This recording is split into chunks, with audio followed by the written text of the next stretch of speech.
जो नित्य श्राद्ध किया जाता है ये जल के द्वारा, अन्न के द्वारा प्रतिदिन श्राद्ध किया जाता है। श्रद्धा विश्वास से किए जाने वाले देव पूजन, माता पिता एवं गुरुजनों के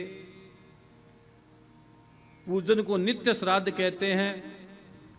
अन्न के अभाव में जल से भी श्राद्ध करने का विधान है। जल से भी श्राद्ध करने का विधान है। अन्न नहीं तो जल से भी कर सकते हो। और दूसरा बताया है काम्य श्राद्ध।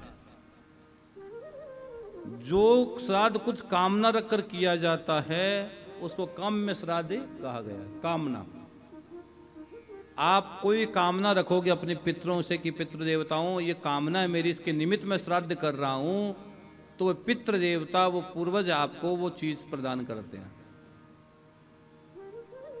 वो सोल है, एक आत्मा है, वो आपको भाव देती है, उसको कहते काम्य श्राद्ध। उसको कहते काम्य श्राद्ध। और उसके बाद आता बृहद श्राद्ध। बृहद श्राद्ध का मतलब विवाह, उत्सव आदि अवसर पर बृहदों के आशीर्वाद लेने हेतु किए जाने वाला श्राद्ध बृहद श्राद्ध कहलाता है।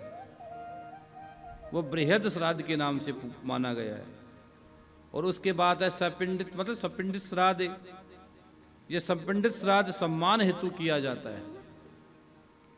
और उसके बाद है पार्व श्राद्ध, मंत्रों से पर्वों पर किए जाने वाला श्राद्ध पार्व श्राद्ध है। मतलब पर्व श्राद्ध कह दो, पार्व श्राद्ध कह दो। मंत्रों से, केवल मंत्रों के द्वारा ये श्राद्ध होता है।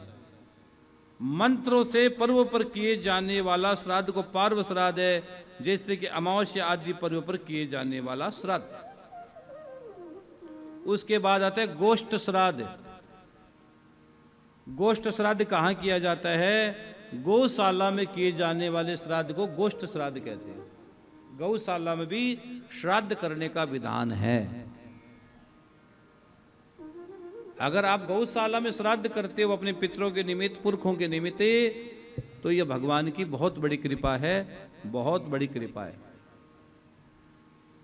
गौशाला में श्राद्ध, और श्राद्ध के समय जो भोजन बने उसमें देसी गाय के, गौ माता के दूध से ही वो भाव प्रकट होना चाहिए, वो घी से ही भाव प्रकट होना चाहिए, तभी वो भाव पूर्ण रूप से वहां प्राप्त होता है पितरों को। उसके बाद होता है शुद्ध श्राद्ध। शुद्ध श्राद्ध का मतलब पाप नाश करके अपनी शुद्धि कराने के लिए जो श्राद्ध किया जाता है वो शुद्ध श्राद्ध है। भाई आपके द्वारा कोई पाप हो गया हो, कोई चीज हो गई हो, लगता है कि यार अब जो भी है, तो उसके लिए जो श्राद्ध किया जाता है उसको कहते हैं शुद्धि श्राद्ध। उसके निमित्त किए जाने वाले श्राद्ध को शुद्धि श्राद्ध कहा जाता है। और उसके बाद आता है देविक श्राद्ध। देविक, देवताओं को प्रसन्न करने के उद्देश्य से देविक श्राद्ध किया जाता है। अगर देवताओं को प्रसन्न करना हो तो उनके लिए आपको देविक श्राद्ध का विधान भी शास्त्रों में वर्णित किया गया है, शास्त्रों में बताया गया है।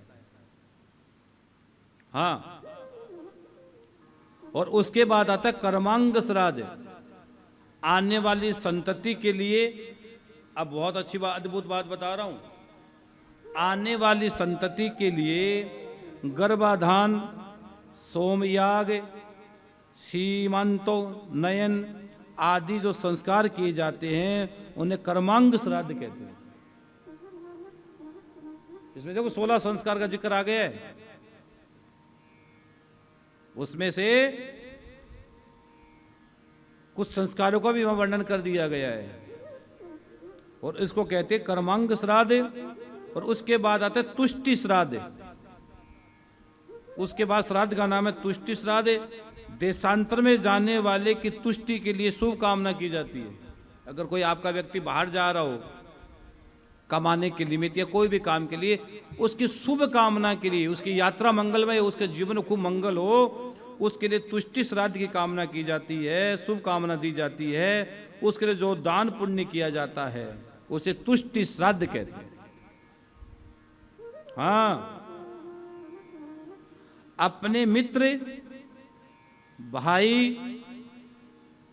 बहन पति पत्नी आदि की भलाई के लिए जो कर्म किए जाते हैं उन सबको तुष्टि श्राद्ध कहते हैं। क्या क्या लिखा इसमें? अपने मित्र, भाई, बहन, पति, पत्नी की भलाई के लिए जो कर्म किए जाते हैं उनको तुष्टि श्राद्ध के नाम से जाना जाता है। उनको तुष्टि श्राद्ध के नाम से जाना जाता है।